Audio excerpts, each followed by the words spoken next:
अब मैं बड़ा हो गया हूँ। आज की कहानी। रमेश उस दिन बहुत ही गुस्से में था।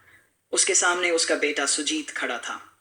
रमेश ने गुस्से से कहा, तुम में और तुम्हारे भाई मनोज में बस यही तो फर्क है। तुम हर काम अपनी मर्जी से करते हो, लेकिन मनोज हर काम को पूरी तरह से समझकर मुझसे पूछ कर करता है। सुजीत को अपने पिता की यह बात ठीक नहीं लगी। उसने भी तुरंत ही जवाब दे दिया, पापा अब मैं बड़ा हो गया हूं। आप अपने विचार हमेशा मुझ पर क्यों थोपने की कोशिश करते हैं? मैं अपने सभी निर्णय अपनी बुद्धि और अपने विवेक से लेना चाहता हूं। मुझे अब आपके सहयोग की जरूरत नहीं है।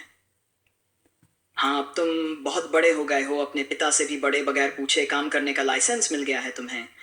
पिता ने लगभग लताड़ते हुए सुजीत से कहा, आप पिता हैं, हमेशा पिता ही रहेंगे। मैं पिता के रूप में आपका सम्मान करता हूं, लेकिन जरूरी नहीं कि मैं हर बात आपके अनुसार करूं, आपकी हर सलाह मानूं। सुजीत के स्वर में तल्खी थी।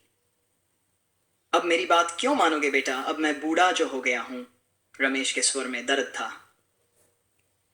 पापा आप सोच बदलिए, आपके बेटे बड़े हो गए हैं। उन्हें अपने निर्णय लेने के अधिकार से वंचित मत करिए। सुजीत ने अपने पिता को समझाया, यही तो अंतर है तुम्हारी और मनोज की सोच में। उसके लिए पिता ही सब कुछ है और तुम्हारे लिए कुछ भी नहीं।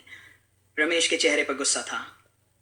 हाँ पापा, यही अंतर है मुझ में और मनोज भैया में। मैं आज अपने पैरों पर खड़ा हूं और वो आज भी आप पर आश्रित हैं। मन में सम्मान होना और बात मानना, दोनों में बहुत अंतर है। सुजीत मुस्कुराते हुए वहां से निकल गया और छोड़ गया रमेश के मन में कई प्रश्न।